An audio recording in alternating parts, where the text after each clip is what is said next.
মহেশ ঘন জঙ্গলের দিকে এগিয়ে চলছিল। সে প্রচণ্ড নার্ভাস ছিল এবং তার শ্বাস দ্রুত চলছিল। সে ভয় পেয়ে নিজেকে বলল, যাই হয়ে যাক না কেন, আজ আমাকে যত তাড়াতাড়ি সম্ভব বাড়ি পৌঁছাতে হবে।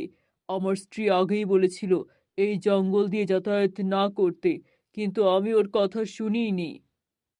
মহেশ এ কথা বলতে বলতে সামনের দিকে এগোতে লাগলো। তখনই সে জঙ্গলে এক অদ্ভুত শব্দ শুনতে পেয়ে প্রচণ্ড ভয় পেয়ে গেল এবং বলল, আরে বাপরে, কোনো বুনো প্রাণী নয় তো? মহেশ খুব ভয় পেয়ে দৌড়াতে শুরু করলো। এসব কি হয়ে গেল? আমি তো এই জায়গা থেকে দূরে যেতে চেয়েছিলাম, আর নিজেই নদীর কাছে চলে এলাম। তা কি করে সম্ভব? মহেশ সেখান থেকে চলে যেতে নিচ্ছিল, ঠিক তখনই তার চোখ পড়ে নদীর মাঝখানে একটা জলজলে জাদুকরি গোলাপের ওপর। যা দেখে সে অবাক হয়ে বলল, এ কি! এই নদীতে এই জলে গোলাপটা কত সুন্দর লাগছে, কিন্তু নদীর মাঝখানে এলো কি করে? আর জলের ওপর ভাসছেই বা কিভাবে?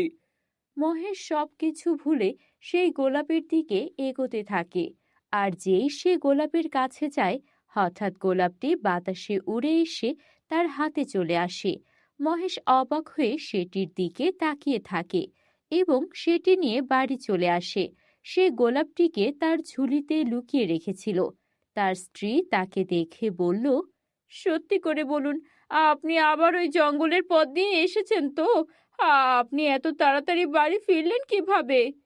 কি বলছো রাধিকা? তুমি বারণ করেছিলে, তারপর কি আমি ওই জঙ্গলের পথ দিয়ে আর যাব? আসলে রাস্তায় আমার এক বন্ধুর সঙ্গে দেখা হয়ে গিয়েছিল। সে তার গাড়িতে করে আমাকে পৌঁছে দিল। এখন আমার জন্য খাবার বেড়ে দাও, খুব খিদে পেয়েছে। রাধিকা রান্নাঘরে খাবার আনতে যায়, আর মহেশ আবার সেই জাদুকরি গোলাপটিকে দেখতে থাকে আর এক মুহূর্তের জন্য তাতে হারিয়ে যায়। আর যেই রাধিকা ডাল ভাত নিয়ে আসে, মহেশ আবার গোলাপটিকে তার কাঁধে ঝোলানো ঝুলিতে লুকিয়ে ফেলে। ডাল ভাত দেখে মহেশ মনে মনে বলল, ডাল ভাতের জায়গায় যদি রাজমা ভাত খেতে পারতাম। শহরে এক ঠেলাওয়ালাকে রাজমা ভাত বানাতে দেখেছিলাম, তারপর থেকেই খাওয়ার খুব ইচ্ছে করছিল। মহেশ এ কথা ভাবা মাত্রই তার সামনের থালায় এক অদ্ভুত আলো বিচ্ছুরিত হলো এবং ডাল ভাত রাজমা ভাতে বদলে গেল। ইতিমধ্যে রাধিকা জল নিয়ে ফিরে এলো এবং রাজমা ভাত দেখে অবাক হয়ে বলল, আপনি কি সাথে করে কিছু এনেছিলেন, নাকি পথ থেকে রাজমা ভাত প্যাক করে এনেছেন? আমি তো ডাল ভাত বানিয়েছিলাম, তাহলে এটা রাজমা ভাত কি করে হয়ে গেল? মহেশ নিজেও খুব অবাক হয়ে গিয়েছিল। সে বলল, থামো রাধিকা, আমাকে ব্যাপারটা বুঝতে দাও।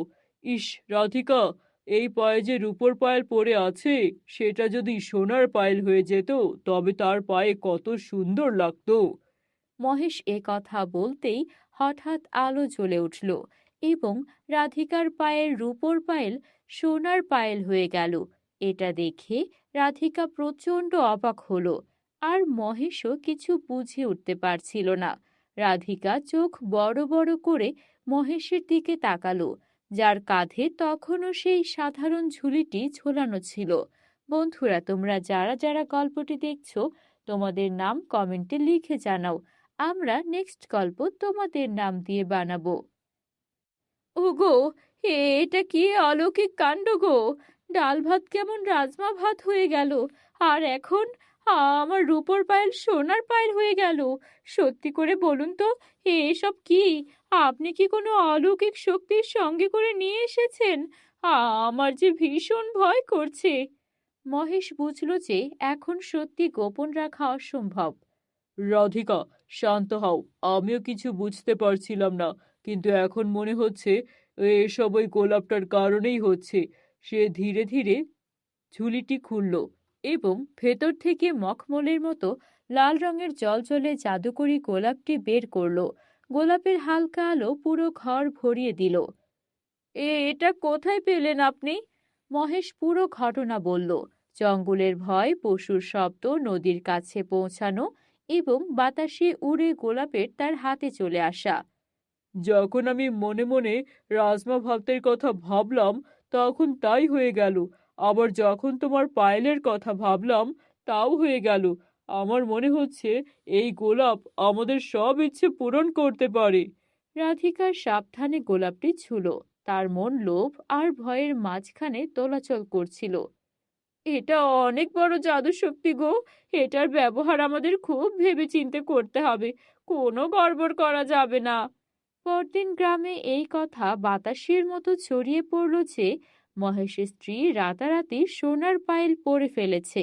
দুপুরে তাদের পুরনো প্রতিবেশী এবং গ্রামের প্রধান লাবলাল ও তার স্ত্রী শান্তা দেবীর সঙ্গে তাদের বাড়িতে এলো। আরে মহেশ, কি ব্যাপার? শহর থেকে আসতে না আসতেই এত উন্নতি! শুনলাম রাধিকা বৌমা সোনার পায়েল পড়েছে। একদম খাঁটি সোনা মনে হচ্ছে তো। এত তাড়াতাড়ি সোনা কোথা থেকে পেলে? মহেশ ও রাধিকা ঘাবড়ে গেল।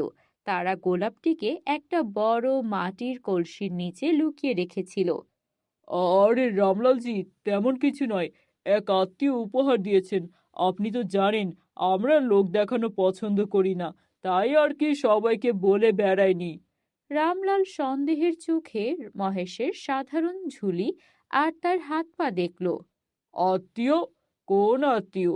আমি তো জানি শহর থেকে আসার সময় তুমি সব সময় জঙ্গলের শর্টকাট নাও। কে জানে জঙ্গলে কোনো গুপ্তধন পেয়েছো কিনা। দেখো, আমার সঙ্গে কোনো মিথ্যে বলো না কিন্তু। রামলাল বুঝল মহেশ মিথ্যা বলছে। তার চোখ পুরো ঘরে অদ্ভুত কিছু খুঁজছিল। ইস, এই রামলালজি যদি আর তার স্ত্রী শান্তা দেবীও এখনই এখান থেকে চলে যেতেন আর তাদের কৌতূহলও আর সব প্রশ্ন ভুলে যেতেন, তাহলে বেশ হতো। রাধিকার এই কথা যখন ভাবছিল যে কি হবে তাদের সঙ্গে, রামলাল কি তাদেরকে বন্দি করবে, অন্যদিকে তার স্বামী যখন মনে মনে এটা ভাবছিল যে তারা যেন সব ভুলে যায়, সঙ্গে সঙ্গে একটা অদ্ভুত ঘটনা ঘটল। গোলাপ থেকে তো কোনো আলো বের হলো না, কিন্তু হঠাৎ রামলালের বুকে তীব্র ব্যথা শুরু হলো। আ আমার বুক! শান্তা, আমাকে বাড়ি নিয়ে চলো। মনে হচ্ছে পুরনো ব্যথাটা আবার চাড়া দিয়ে উঠেছে। আ আমি পরে আসছি মহেশ, পরে আসছি। রামলাল ও শান্তা দেবী দ্রুত সেখান থেকে চলে গেল। মহেশ ও রাধিকা অবাক হয়ে একে অপরের দিকে তাকাতে লাগলো। বেঁচে গেলাম, এবারের মতো বেঁচে গেলাম গিন্নি। কিন্তু এটা কি হলো? আমি এমনটা ভাবতেই রামলালজি এমন ব্যথায় চলে গেল। তাহলে তো মনে হচ্ছে আমাদের এটা অনেক জাদুকরি কাজের ফুল। হ্যাঁ গো, আমি এটাই মনে মনে ভাবছিলাম। শোনো, সাবধানে কিন্তু আমাদের এই গোলাপটিকে সরিয়ে রাখতে হবে। এই কলসির ভিতরে রাখাটাও নিরাপদ নয়। আমাদের এই শক্তির ব্যবহারে আরো সতর্ক হতে হবে। ওদিকে রামলাল বাড়ি পৌঁছেই বিছানায় শুয়ে পড়ল, কিন্তু কিছুক্ষণের মধ্যেই তার বুকের ব্যথা উধাও হয়ে গেল। শান্তা, আমার ব্যথা চলে গেছে। এটা খুবই অদ্ভুত লাগছে ব্যাপারটা। আমার মনে হয় মহেশের বাড়িতে ঘটে যাওয়া কোনো অদ্ভুত বিষয়ের কারণেই এমন হয়েছে। রামলাল তখনই গ্রামের এক চালাক ও হিংসুটে লোক গোপালকে ডাকল, যে প্রায়ই রামলালের জন্য গোয়েন্দাগিরির কাজ করত। গোপাল, আমি তোমাকে একটা কাজ দিচ্ছি। মহেশের ওপর নজর রাখবে, দেখবে সে কি কি করে, আর সবচেয়ে জরুরি, খুঁজে বের করবে যে তাদের কাছে এমন কি জিনিস আছে যার ফলে তাদের ভাগ্য রাতারাতি এমন খুলে গেল। আগে হ্যাঁ, যা হুকুম আপনার রামলালজি। আমি এখনই যাচ্ছি। এ তো আমার বা হাতের কাজ। আমি এখনই এই রহস্য উদ্ধার করে ফেলবো। গোপাল কয়েকদিন মহেশের বাড়ির চারপাশে ঘুরে বেড়ালো, কিন্তু কিচ্ছু পেল না। এক রাতে চাঁদের আলোয় সে দেখল মহেশ আর রাধিকা কলসির কাছে বসে ফিস ফিস করে কথা বলছে। গোপাল লুকিয়ে তাদের কথা শুনতে লাগলো। মহেশজি, এই গোলাপটা এবার আমাদের নদীতে ফেলে দেওয়া উচিত। আমরা অনেক দিন ধরেই এটাকে ব্যবহার করছি, আর তাছাড়া আমাদের ভবিষ্যতে এটার জন্য কোনো বিপদেও তো পড়তে পারি। আমরা এর উপকার তো ভোগ করছি, কিন্তু কখন না কখন এর অপকার আমাদের ঘাড়ে উঠে বসে। আপনি কি বলছেন গো? হ্যাঁ, তুমি ঠিক কথাই বলছো রাধিকা। তুমি একদম ঠিক ভেবেছো। আমরা এটার উপকার পেলেও অপকার পেয়ে যদি আরো বড় খারাপ কিছু হয়। মহেশ ধীরে ধীরে কলসি তুলল। জল জল গোলাপটি বাইরে বেরিয়ে এলো। গোলাপ দেখে ভাবল, গোলাপ, এটা তো একটা জাদুকরি গোলাপ। এটাই সেই রহস্য। এটাকে যেভাবেই হোক আমার পেতেই হবে। গোপাল সুযোগ বুঝে একটা ঝোপ থেকে বেরিয়ে মহেশের উপর ঝাঁপিয়ে পড়ল। থামো মহেশ, থামো। এই গোলাপ আমার চাই চাই। এই গোলাপ আমাকে দাও। মহেশ অবাক হয়ে গেল, গোপাল কোথা থেকে এলো। হাতাহাতি শুরু হলো। গোলাপটি মাটিতে পড়ে গেল। গোপাল মাটিতে পড়া গোলাপের উপর ঝাঁপিয়ে পড়ল। মহেশ তাকে টেনে সরানোর চেষ্টা করলো, কিন্তু গোপাল রাগে অন্ধ হয়ে গিয়েছিল। সর সর, এই গোলাপ এখন আমার। এই শক্তি দিয়ে আমি গ্রামের প্রধান হব। সর বলছি। গোপাল গোলাপটি স্পর্শ করার জন্য হাত বাড়াতেই মহেশ চিৎকার করে বলল, রাধিকা, তাড়াতাড়ি বলো। ইস, গোলাপটি যেন তার সব শক্তি চিরতরে একটা সাধারণ ফুল হয়ে যায়, সব শক্তি যেন হারিয়ে যায়। এ কথা বলার সঙ্গে সঙ্গে মাটিতে পড়ে থাকা গোলাপের উজ্জ্বলতা হারিয়ে গেল। তার মখমলের লাল রং ফিকে হয়ে গেল এবং সেটা একটা সাধারণ শুকনো ফুল হয়ে গেল। এটা কি হলো? এর শক্তি কোথায় গেল? এর উজ্জ্বলতা কোথায় গেল? ও গো, হ্যাঁ, আপনার ইচ্ছে পূরণ হয়েছে। এটা এখন একটা সাধারণ গোলাপ হয়ে গেছে। তুই এ কি করলি মহেশ? আমার ভাগ্য তুই কেড়ে নিলি। আমি যে গ্রাম প্রধান হওয়ার স্বপ্ন দেখেছিলাম। গোপাল, এই শক্তি কোনো একজন মানুষের জন্য ছিল না। এটা কেবল লোভ তৈরি করে। গোপাল হতাশ হয়ে শুকনো গোলাপটা মাটিতে ছুঁড়ে ফেলে সেখান থেকে পালিয়ে গেল। পরদিন সকালে মহেশ ও রাধিকা শান্তিতে কাজ শুরু করলো। রাধিকা তার পা থেকে সোনার পায়েল খুলে রাখলো। এই পায়েল আমাদের কেবল রামলাল আর গোপালের নজর কেড়েছিল। আমি আমার পুরনো রূপোর পায়েলই পরতে চাই। আমি চাই না আমাদের এই সুখের সংসারে কারো লোভের ছায়া পড়ুক। দেখলে না, সামান্য একটু সৌভাগ্যের মুখ দেখেছে কিনা গ্রামের সবাই আমাদেরকে নিয়ে হিংসা করতে শুরু করলো। এতে তো আমাদের প্রাণ নাশ হতে পারতো। এর যে তুমি কষ্ট করে যা আয় করবে তা দিয়েই আমাদের সংসার খুব ভালো চলবে। তুমি ঠিক বলেছ রাধিকা, একদম ঠিক বলেছ। লোভ সম্পর্ক নষ্ট করে দেয়। এই সোনার গোলাপটা আমাদের জন্য আশীর্বাদ ছিল ঠিকই, কিন্তু সব আশীর্বাদ সব সময় ভালো নাও হতে পারে। মহেশ আবারও সেই পুরনো নদীর দিকে গেল, যেখানে সে জাদুকরি গোলাপটি পেয়েছিল। জাদুকরি গোলাপ, আমি তোমাকে এখানে পেয়েছিলাম। তুমি আমায় সৌভাগ্য এনেও দিয়েছিলে, কিন্তু আমি চাই না আমার জন্য তুমি এমন কোনো মানুষের হাতে পড়ো যে তোমার খারাপ ব্যবহার করবে।